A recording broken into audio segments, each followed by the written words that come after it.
Hey guys, it's Mitch. How's it going? Alright, it's time to wrap up the Youngblood Deluxe series. We've covered the first 3 issues in 3 different videos, so now we're looking at Youngblood Deluxe number 4. But if this is your first one of these, the deal with this series is that it's a reprint, essentially, of a trade paperback that Rob Liefeld put out in 2008, collecting the first 5-ish issues of Youngblood, only repackaging them in a Star Wars special edition kind of way, where they would have new updated color for 2008 and a whole new script provided by Joe Casey. And the exercise seemed to be, could you make an engaging narrative out of only existing Youngblood assets? So not adding any additional pages or importing anything from any other books, anything like that. Just taking the previous art that had been published, taking away any dialogue or narration, anything like that, and replacing it with an upgraded version. And early returns were pretty good. The first issue of Youngblood Deluxe was, surprisingly good, actually. There was all sorts of rearranging pages going on, importing them from, different issues from those first 5 issues. So there were some pages from Youngblood number 2 that showed up right at the beginning of the story, and it seemed to make for a more cohesive narrative, leading me to wonder, oh shit, could they actually do this? And now that we're nearing the end of it, I gotta say, well, no, probably not. As the story's been going on, Joe Casey's run out of sequence pages that he can import to kind of flesh out the story. So all we've got left is the original climax, which is just a big fight. So now the question is just, can Joe Casey make it feel a bit more impactful than it was the first time around? Theoretically, it shouldn't be that hard. Liefeld constantly shoots himself in the foot by not knowing anything about story structure. He doesn't know how to set anything up. He doesn't know how to, set any stakes. He doesn't know how to make things dramatic as the story progresses. It's just you take your good guy action figures and your bad guy action figures and you mash them together until one side breaks. The only difference this time around, actually, is that we're going to get some new pages at the end of this, because the original ending to this story was in Youngblood number 5, which, as we recall, was on the back of Brigade number 4. And that was, I think, our first introduction to Chap Yape. And I guess Rob Liefeld decided he didn't want to do that. He didn't want to reuse the Chap Yape pages. Considering how often people fall out of favor with Rob, or he just, gets on their nerves enough that they don't really want anything to do with him, it's possible that him and Chap Yape aren't really talking anymore. Who knows? So we're not going to have that sequence anymore. We're going to have some new pages drawn by Rob Liefeld in 2008, which aren't up to the standard of his 1993 pages, but they're better than his 2025 pages anyway. So let's get into this. We can start with the cover. The covers for all of these have just been the original artwork, only recolored. So is this any better than the original version? I mean, I guess. Yeah, at first I wasn't really sold on it. I didn't like the lime green version. But you look at the blue one seems a lot more passive, and the lightning's a lot more highlighted on the new version. Also, they work the color a little bit less, actually, which is interesting, because all these Youngblood Deluxe things, they've gone for kind of a washed-out palette a lot of the time, which hasn't been an appropriate look. It's actually kind of the reverse on the old version, where, this was kind of the first time I think that Rob was really getting into getting computer colors. Yeah, this one was colored by Ollie Optics. And Ollie Optics really kind of drabbed everything up a little bit. Not as bad as, say, Paul Mounts on Brigade or anything. But, you look at the comparison, there's, extra shadow all over everybody. Die Hard's got to be great, because this looks like it's meant to be, in a storm. That's how it was interpreted. This one, it's more Youngblood is electrifying, which, I think is probably more the route you want to take. There's not nearly as much highlighting going on this as there was on previous Youngblood Deluxe covers. I think this is actually a win. Plus, this one says Rob Liefeld on it. The original Youngblood number 4 didn't. How would we know?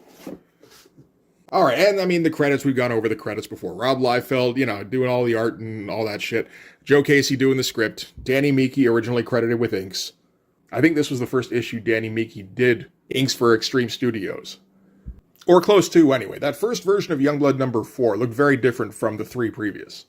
Looked a lot less amateurish. Of course, it also presented different problems in that Rob Liefeld realized how much better his art looked when it had, professional coloring on it.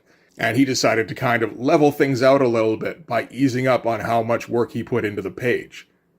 Anyway, so we've got our opening deal here, where the Youngblood home team is flying in to the rescue of the Youngblood away team. All the setup here is going to be exactly like the original Youngblood number 4, which is a bit of a shame, but like I said, Joe Casey's run out of pages that he can sub into this. It just means there's no surprises until we get to, the issue 5 section. It is interesting to see how we're starting things off. I haven't read Youngblood number 4 in a couple of years. We're starting with a ship flying completely horizontally, viewing it in full profile, which seems a little bit familiar because this was pretty much the same as the way Rob Liefeld started off the new Youngblood number 1 from 2025. When I say Rob Liefeld has no new ideas, I mean he hasn't had new ideas for over 30 years. Also interesting to note, he put a fair bit more effort into this version of the ship. It's not exactly like this is a Mobius ship or anything. But, this is fucking nothing. At least he tried to make this a little bit more than just a single shape. So we're building up the tension here as they fly into the installation that they're going to be invading. Joe Casey throws a little bit of description on top of it. It's not anything particularly special, but, just to give it a little bit of flavor. Color has changed a bit since the original version. The sky outside is darker. We've thrown a little bit more shadow on top of guys like Vogue and Photon here. A little bit less weird double lighting on Badrock. I feel like this is like leftovers from Spawn. This is just what Steve Olaf is used to doing prior to this. Doing some color holes on Photon's fire hair. Some minor changes here and there, but nothing super out of the ordinary. Still keeping it kind of basic, really. The interiors on these issues have usually been pretty good. Not going for any kind of naturalistic feel. They're mostly going for comic book colors, which is, you kind of need for this kind of story. All right, that does look a little bit different with the completely red interior kind of harkening back to Predator. Gonna have me some fun tonight. Again, I posted the original, very brightly lit, and not nearly as much dialogue as there is in the new version either. The old version relied more on narration. I think the piling up of dialogue here is to kind of stretch out the moment. I mean, we've got a big double page splash. We might as well use that properly.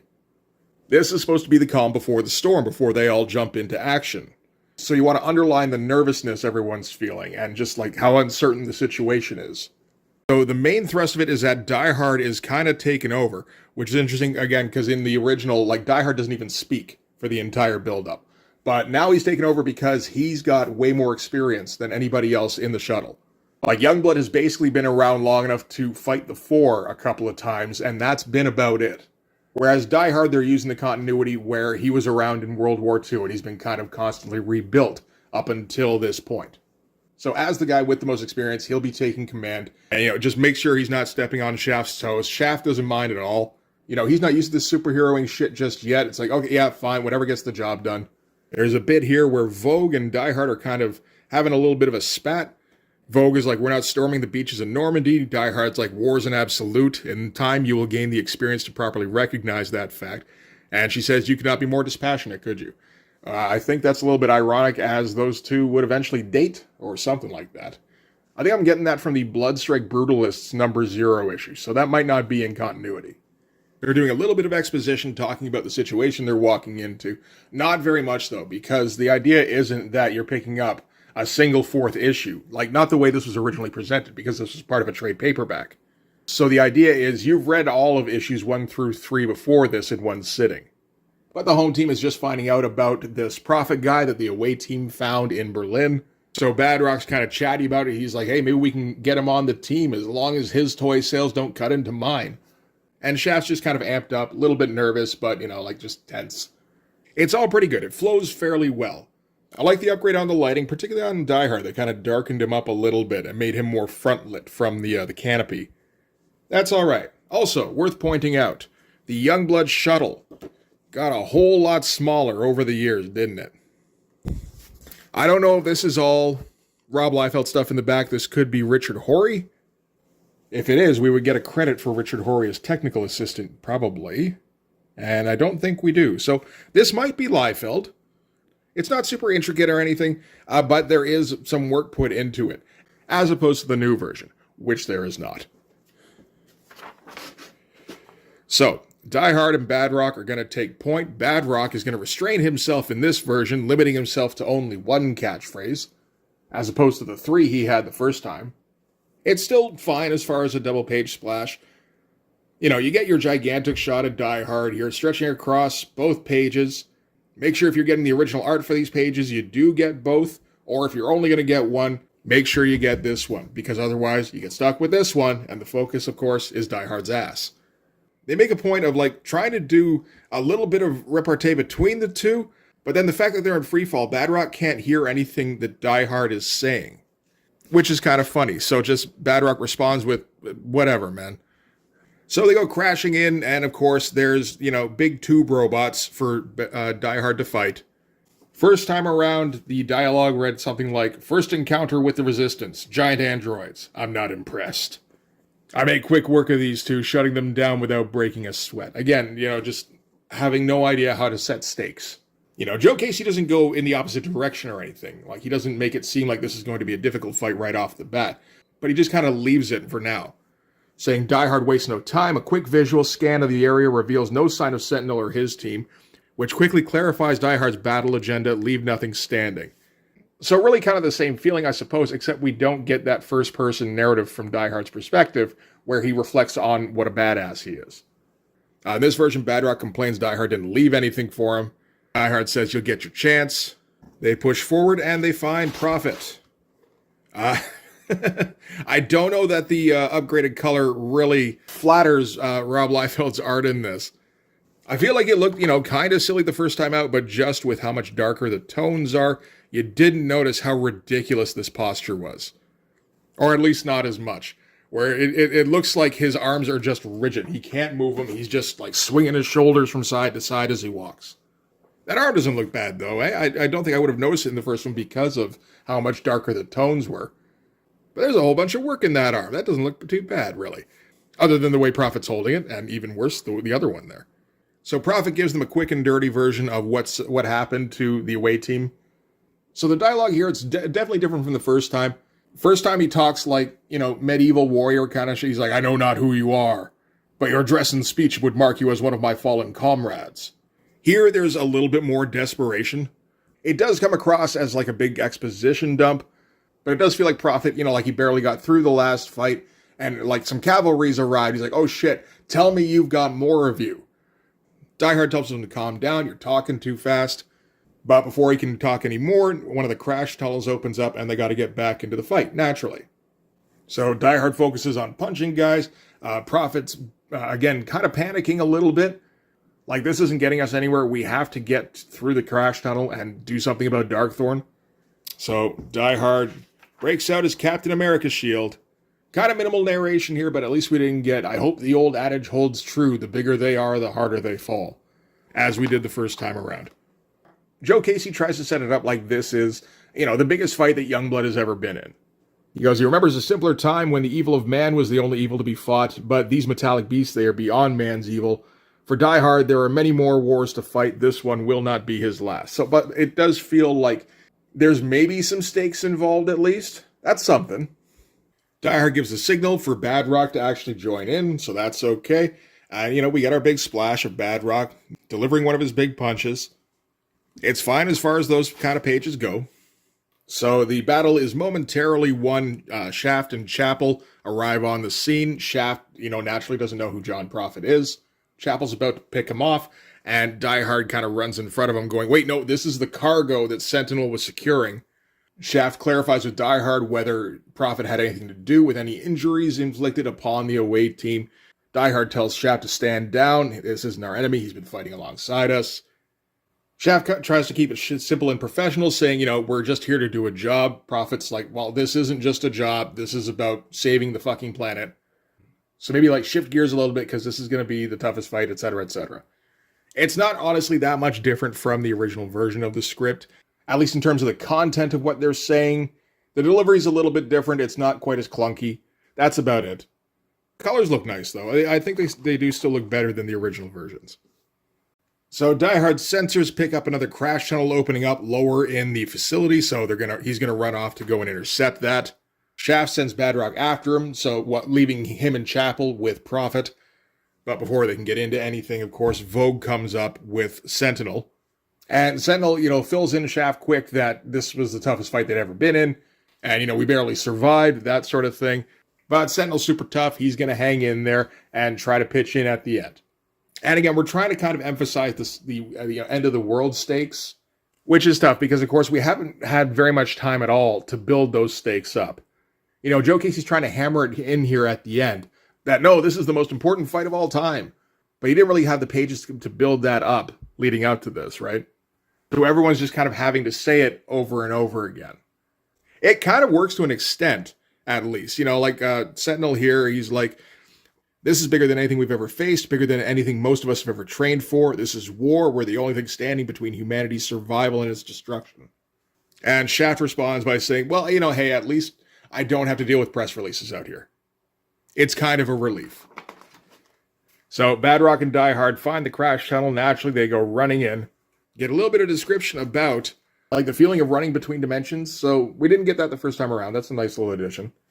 And they pop out the other side where Darkthorn is there with his Desaad clone. The Desaad clone says, those you would conquer have dared to cross over. Darkthorn says, curious, the fires that burn within them are very similar to Jackson's spirit of resistance. I'm not sure who Jackson is in this context. But they will suffer his same fate. Observe how these two brace themselves for battle, as though they truly know what war entails. Which is fine, it's like over-the-top purple shit.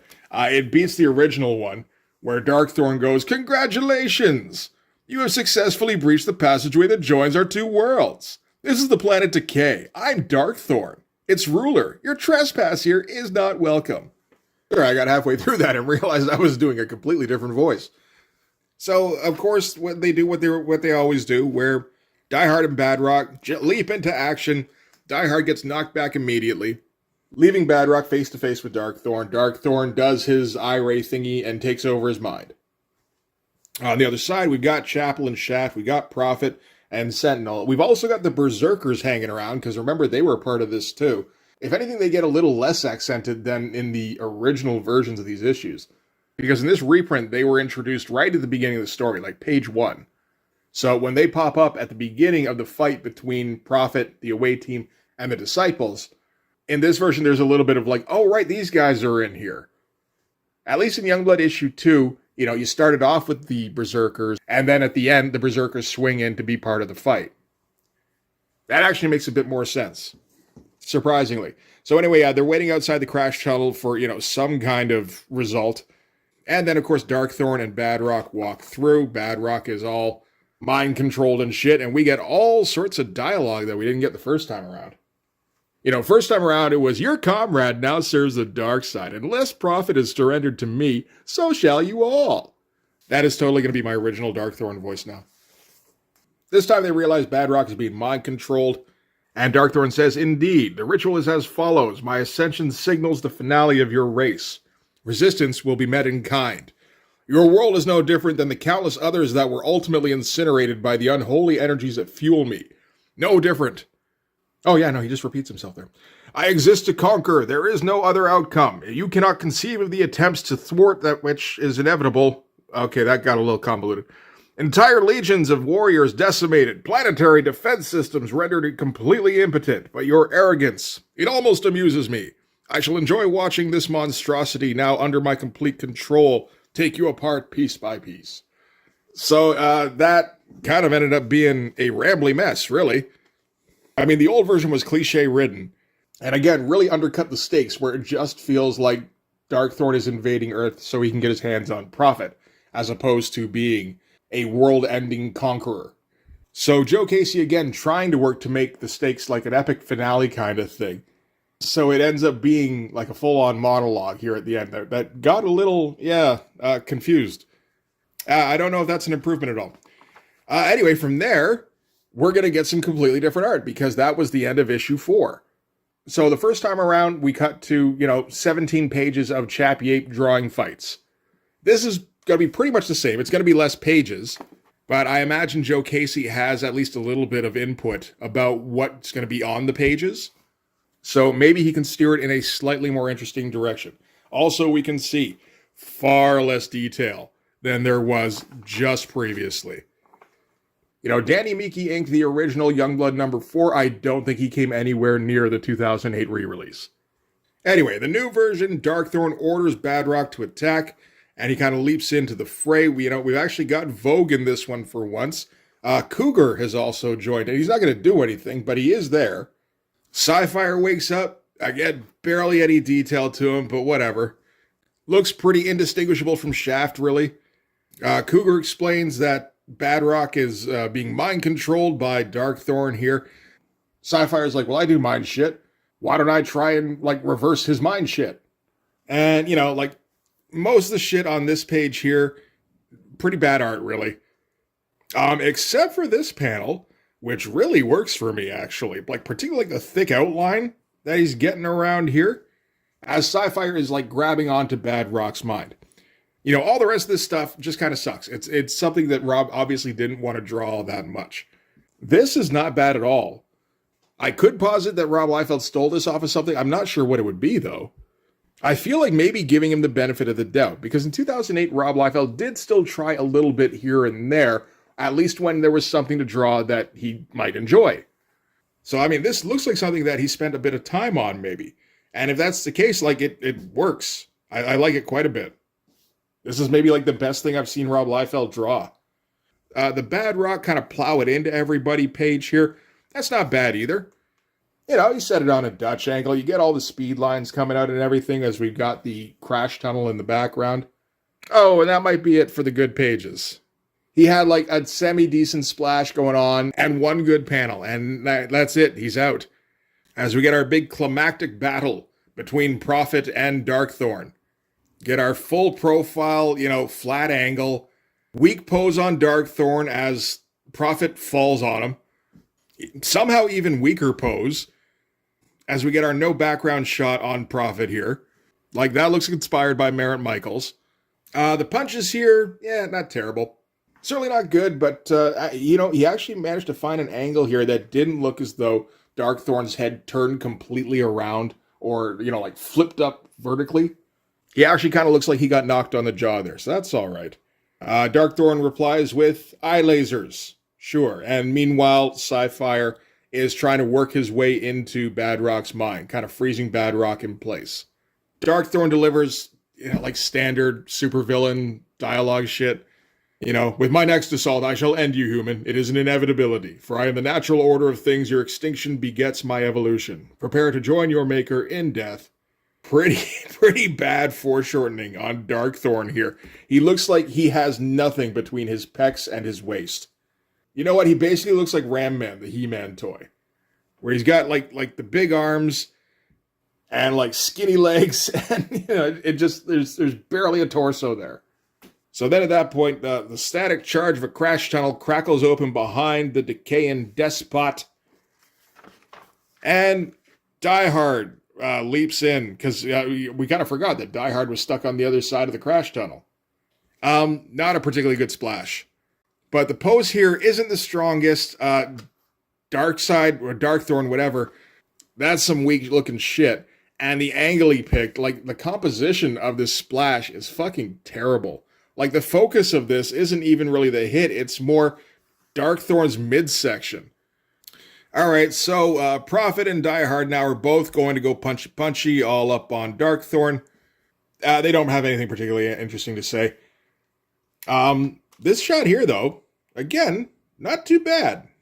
Doesn't entirely look like Liefeld. Kind of looks like he got help on that. I don't know if he did or not. You know, his 2008 style is kind of different from a lot of the stuff that he did, like, at any other time, really. I feel like there's some panels, yeah, that actually come out okay. You know, he totally could be tracing off of something for that. It wouldn't be the first time, it wouldn't be the 20th time. We've seen plenty of examples. But I can't think of anything offhand that this looks like. You know, and it kind of looks like a drawing that Rob potentially could come up with. So I'll say, yeah, not too bad on that. We got a little bit of a For Your Eyes Only shot, but from between Die Hard's legs. At least it's from like the ankles down. As Darkthorn lies flat on his back here. Again, not a bad shot as we close up on him here. But the fact that Darkthorn got knocked down, he's taken that as a sign that he's not going to win this time out. So he teleports back to his home planet of decay, saying, I shall make your entire planet suffer as punishment. When you least expect it, your nightmares will be made real. And then he teleports out. And I think that might be the last time anybody ever heard of Darkthorn. So maybe he was just acting tough just until he could make his exit. And then he was like, oh man, they hurt my face so bad.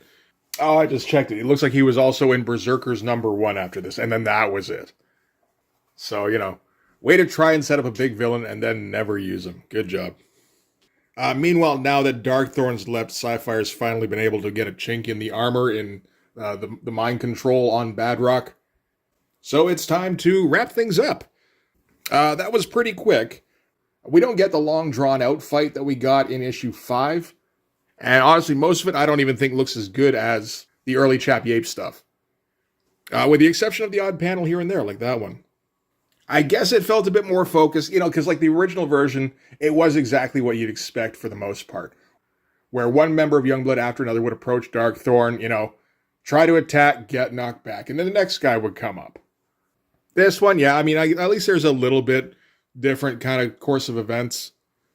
And yeah, we're going to end with a page, again, that Rob didn't feel like drawing, so he put minimal effort into. They all make nicey nice with Prophet here. Vogue helps Sentinel to the ship. Sentinel's like, we got wounded that need immediate attention. Vogue's like, yeah, I think you're one of them. Sci-Fire's like, with a victory like this, we should end up on the cover of every magazine. Chat is like, is that all you think about? And some guys just don't get it, Die Hard. This mission fulfilled a promise I made. Not to the public, not to the government, but to myself. We just saved the world. Best part, there were no cameras documenting the moment, and I'm okay with that. And that's the end. That's kind of a weak sauce ending, really. Of course, it's not the entire ending that was in the 2008 trade paperback, which I haven't seen, so I don't know exactly how it goes. From what I understand, after this, there's a scene in the White House, in the Oval Office, where President Obama is talking to assembled Youngblood members, I guess, telling them how the funding for Youngblood will no longer be available going forward, that it's not part of the new administration, and that he's breaking up the team. Which allowed Rob Liefeld to do a Barack Obama variant cover to try and cash in on that. And this is all really just kind of set up for the Youngblood Volume 4 series that was going to be coming out directly after this. That was going to be written by Joe Casey. So there was a little bit of foreshadowing for that. Mostly, I guess, with that ending that we got cut out of this completely. Which I suppose is probably a good idea because, for one thing, Barack Obama isn't president anymore. So putting him in doesn't benefit Rob at all, so why would he put that in there? For another thing, we're not leading into anything anymore, so I can understand just not including anything from that sequence. That makes sense. So now I guess we get to answer the question of, does the Youngblood Deluxe miniseries kind of justify its existence?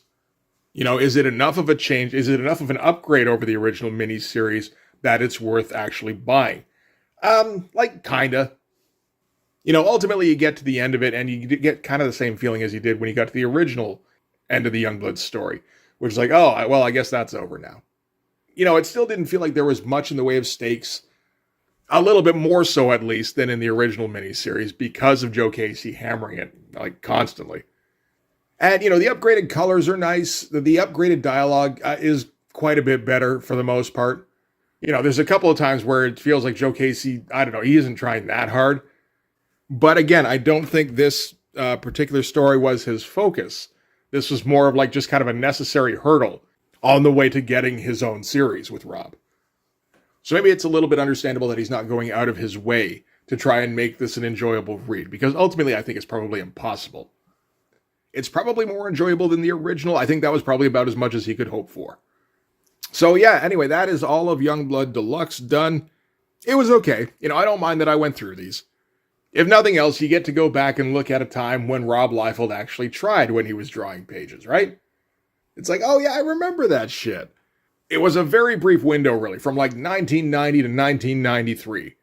Then he went dormant for almost a decade. Then we got a little blip with X-Force Volume 2, and then it was dead. It was complete corpse. There was no effort to be found ever again.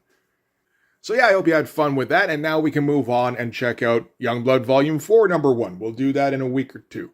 But for this one, that is going to do it. So thanks very much for watching, guys. If you like this video, please hit the like button. It helps with the algorithm stuff. If you want to see more, hit subscribe. If you really want to help out, in the description, there's my link tree, and you can follow that to my Patreon. Go subscribe there. That'll give you access to everything I do. So all sorts of videos, all sorts of Blood Force comics. You can also follow me on Instagram and DM me there for commissions. But yeah, that'll do it. Thanks again for watching, guys. I'll see you in the next one. Bye-bye.